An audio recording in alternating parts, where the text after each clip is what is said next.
cultura da mandioca faz parte da história do Brasil.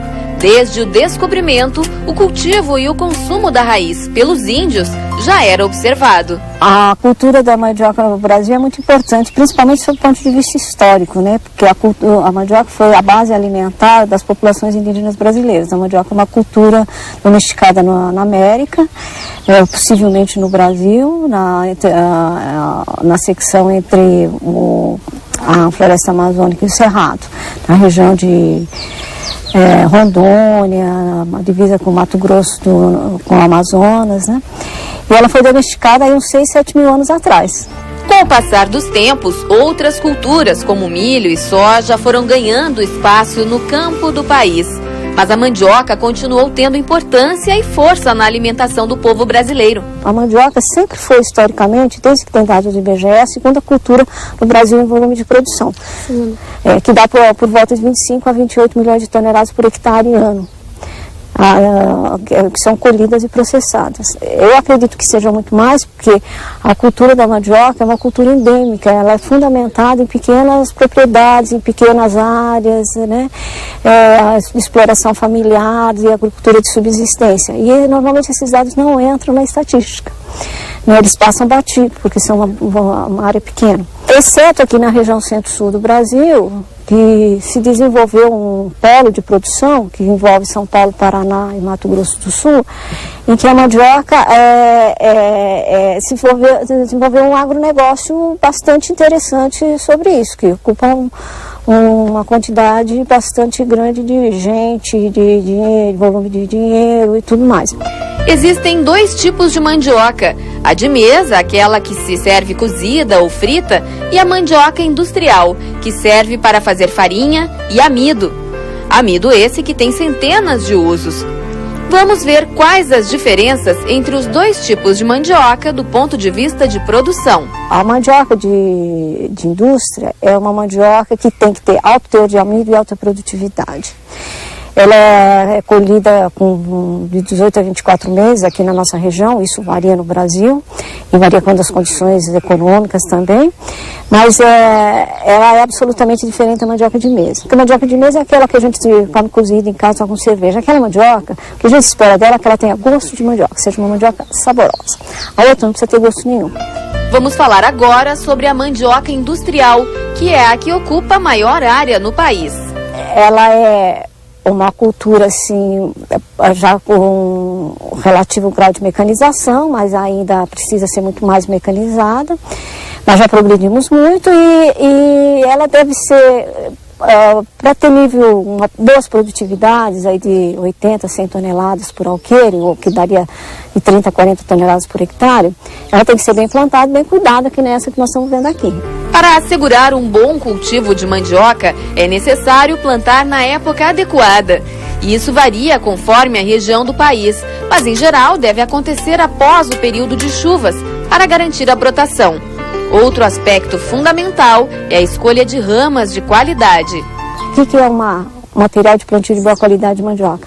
É uma maniva sadia, que não tenha doenças, principalmente bacteriose, que é a principal doença nossa, fator restritivo para o cultivo, que ela tenha um bom potencial genético de produtividade, que também nós temos, as nossas variedades são bastante produtivas, que ela tem um potencial grande de produção de matéria seca, um alto teor de matéria seca, que as nossas variedades também têm, né? É possível cultivar mandioca em quase todos os tipos de solo, exceto os encharcados. E evidentemente mandioca, como todo produto que está embaixo da terra, se adapta muito melhor a solos de textura média e arenosa. Mas ela também se comporta bem em solos de alta fertilidade, de textura argilosa, só que aí tem os problemas de encharcamento e mais. Então, sejam texturas sendo solos de textura argilosa, eles têm que ser bem drenados. Isso é fundamental, básico, né? E ela também não se adapta muito bem a frio, mas aqui no Brasil isso não é problema. A gente pode cultivar mandioca do Iapoque ao Chuí. As invasoras são limitantes para a cultura, por isso manejar o mato é importante para garantir uma boa produtividade. Tem que ser mantida no limpo, o mato é um grande fator limitante para a cultura, tem que ser bem planejado e feito controle com herbicidas e cultivo mecânico e conduzir no primeiro ano até no limpo. Depois ela é podada, né, do primeiro para o segundo ciclo, e é passado herbicida para o mato não crescer e para o segundo ciclo, porque o mato dificultaria muito a colheita. O que nós temos de interessante são variedades muito boas e que elas submetidas a um bom manejo têm grande potencial de produção e são bastante adaptadas às nossas condições aqui. É necessário encontrar variedades adaptadas para cada região e procurar. É necessário encontrar variedades adaptadas para cada região e procurar em cada local as cultivares adequadas para evitar doenças e garantir produção de qualidade. Então no Rio Grande do Sul tem umas, em São Paulo, Paraná, Mato Grosso do Sul, que tem, são áreas de cultivos em escalas maiores, são outras variedades, no Nordeste são outras, na Amazônia são outras, totalmente diferentes. Então levar variedades de um lugar para o outro não é aconselhável antes de conhecer. Você tem que primeiro fazer um teste, ver como elas funcionam e tudo mais. Normalmente não dá certo. Mas a gente tem algumas que dão, mas a possibilidade disso é muito rara. A recomendação é procurar os institutos de pesquisa? É procurar a assistência técnica regional e ver qual a variedade mais cultivada de lá na região, que isso já é uma certeza que a variedade é adaptada. Adquirindo um material de qualidade, o agricultor pode reproduzir as ramas na propriedade mesmo, sempre observando o resultado. Isso é muito fácil de fazer, acompanhar, erradicar plantas doentes, mas é muito simples de fazer. Depois ele tem que plantar um material também que seja bem nutrido. Então ele planta no solo fértil, faz uma adubação fina diferenciada, ele determina aquelas áreas só para a produção do material de plantio, para a produção de manivas dele. E outra coisa que ele tem que fazer é trabalhar com material que seja fisiologicamente bom, né? E uma boa dica para ele escolher um material de plantio bom é ver a parte interna aqui da maniva, né? Aqui dessas manivas aqui. Então ele colhe a rama e faz um corte assim transversal. Essa parte molinha aqui, que a gente chama de medula, ela tem que ocupar mais ou menos 50% do diâmetro. E o restante é o lenho. Aí é a situação ideal. Se ele pegar a rama mais nova, mais aguada, que não está fisiologicamente madura, a parte aqui branca é muito maior. Então essa rama aqui, ela é muito sujeita a apodrecer, ela tem poucos nutrientes, tem pouca água, tem pouca reserva, então é um material muito mais vulnerável. E se for ao contrário, tiver aqui a rama, a medula ocupar uma parte muito pequena, é porque a rama é muito velha. Então ela vai nascer desigual, ela tem muito mais probabilidade de estar contaminada com doenças e tal. Então, o ideal é isso, que normalmente é a rama, o que a gente chama de rama de ano, produzida naquele ano. E qual é o tamanho ideal, assim, para a maniva? O tamanho ideal que a gente recomenda é mais ou menos de 18 a 20 centímetros, né? Por que 18 a 20 centímetros? Se a gente plantar um pedacinho pequeno aqui, produz, também produz. Produz, inclusive, com o mesmo potencial de produção de outras coisas. Mas o que vai acontecer? A gente planta numa época, se vier uma seca, ou se vier tiver algum problema, as plantas aqui, que tiver um plantio com 20 centímetros, vai ter muito mais resistência do que plantio menores. Então, se uma manivinha de 10 centímetros aguenta 30 dias, uma de 20 centímetros aguenta 60. Então isso é uma segurança que o agricultor usa utilizando manivas de 18, 20 centímetros. E o corte é um corte reto? O corte, outra coisa que tem que ser tomado conta é cortar reto aqui. Então se o agricultor se vai ser cortado com facão, normalmente a pessoa faz assim, dá um pique, ela vira e faz outro. Aí faz um corte mais ou menos meio aproximado. Ela não pode danificar esse tecido aqui, porque esse tecido aqui é que vão sair as raízes. Se o tecido está danificado, vão sair poucas raízes, né? Então esse corte é o ideal. Corte sim, uma vez só. Isso, de uma vez só. Não cortar em bisel jamais, em hipótese alguma, porque ela enraiza só na pontinha. Aí ela vai ter uma planta com poucas raízes, e raiz é fundamental, as raízes são a boca da planta, né? O controle do mato, importantíssimo para a cultura, é fácil de ser realizado. O controle do mato é feito, tem controles mecânicos e controles químicos. Então, o primeiro controle, o primeiro sistema de controle do mato é arar e gradear fundo, principalmente áreas que tiverem muita braquiária, então, né? Depois é passar um herbicida pré-emergente, né? Plantar e depois, quando vencida a carência daquele herbicida, quando o mato aumentar, continuar controlando. Também com herbicidas, né? Não tem herbicidas seletivos para mandioca, aliás, não tem herbicidas específicos para mandioca, mas os herbicidas que controlam, tem herbicidas que podem ser utilizados em mandioca já um pouco maiores, né? Então aí vê a especificidade de cada herbicida, os herbicidas registrados e recomendados para mandioca. Você vai ver no próximo bloco do Técnica Rural a importância da mão de obra no cultivo da mandioca e ainda as alternativas da mecanização para a cultura. A gente se encontra depois dos comerciais. Até já! Estamos de volta com o Técnica Rural. O assunto do programa de hoje é a produção de mandioca. Continue acompanhando. No primeiro bloco do programa, você conferiu as principais características da mandioca para o cultivo industrial. Agora vamos falar sobre mecanização e os entraves para a cultura. A mecanização, ela é um problema ainda, principalmente a mecanização de colheita, em função dos custos da colheita. Nós temos dados indicando que os custos de colheita de mandioca de indústria, nesse caso a gente está falando de mandioca de indústria, variam entre 30% a 50%, dependendo do local de trabalho.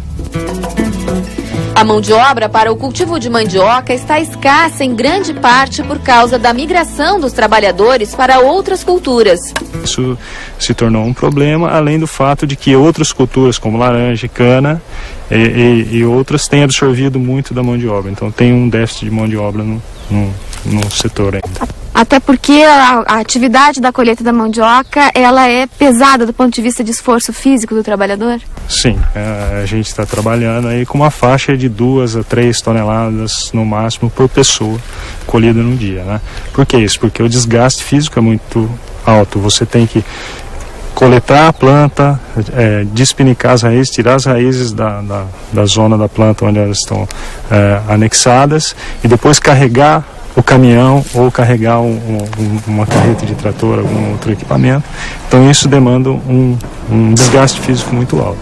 Na região de Campinas, muitos produtores reduziram a área por falta de mão de obra. Sim, hoje na região que nós estamos próximo a Campinas, nós temos um custo muito elevado por falta não só de mão de obra, mas por falta de local de plantio.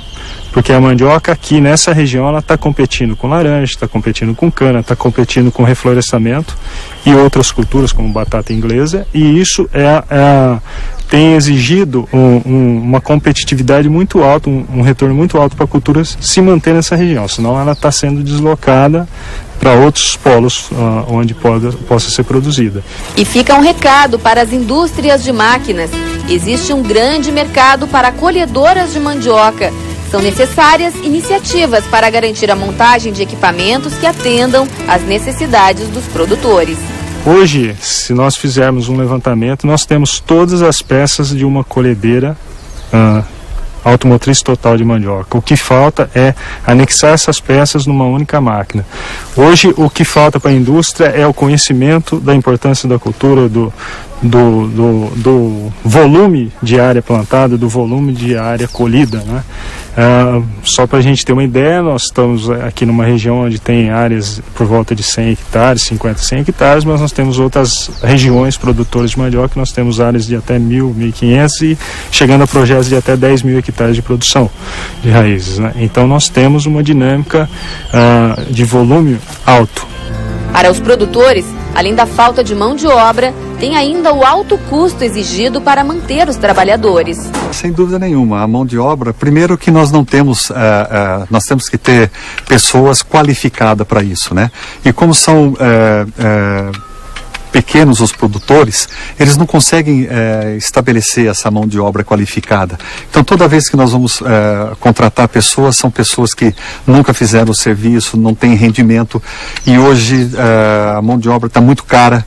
Então na porcentagem hoje que eu vendo a mandioca para a indústria, ela está ficando muito alta a questão de colheita. Os equipamentos de proteção individual também têm alto custo para o produtor, mas são obrigatórios e indispensáveis para garantir a segurança do trabalhador.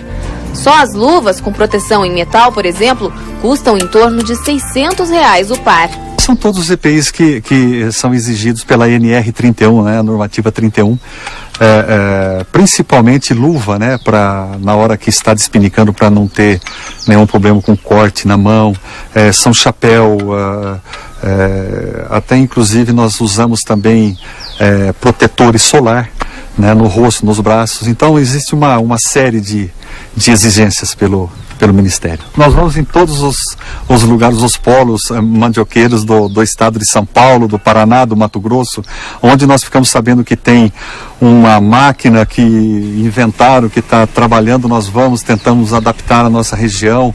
Vamos ver agora um modelo de equipamento para o cultivo da raiz. Essa que a gente está vendo aqui é uma plantadeira de 2 linhas, mas nós temos plantadora de 1, 2, 4 e 6 linhas totalmente nacionais desenvolvidas nessa região do centro-sul do Brasil. Essas máquinas, elas vieram a melhorar muita condição de plantio em áreas mais extensas, e o que tornou a mandioca, abriu um pouco mais a mandioca para as indústrias de processamento, tanto de farinha como de amido, né? O processo de escolha e produção das ramas é o mesmo, mas as manivas serão padronizadas com o uso da máquina. Esse material é todo condicionado aqui tem capacidade de ter mais ou menos 1 metro cúbico de rama. Esse material é pego aqui pela pessoa que está trabalhando sentada nesse banco, é colocado nessa caneca, e todo o sistema de rolamento do trator permite que a roda, essa roda que vai em contato com o solo, movimente as engrenagens, e essas engrenagens passam a fazer o corte da rama, que vai caindo já depositada no solo sulcado e adubado, tá? E essa rama é uma rama que é padronizada no tamanho. Uma alternativa que está sendo testada pelo Instituto Agronômico de Campinas é a produção de etanol a partir da cepa, que hoje é considerada um resíduo da cultura. A quantidade produzida por hectare, segundo os nossos estudos preliminares, feitos juntos com as pessoas de energia da Unicamp, mostra que a quantidade de cepas produzidas em 1 hectare é suficiente para movimentar uma indústria de etanol, torná-la autossuficiente em energia, né?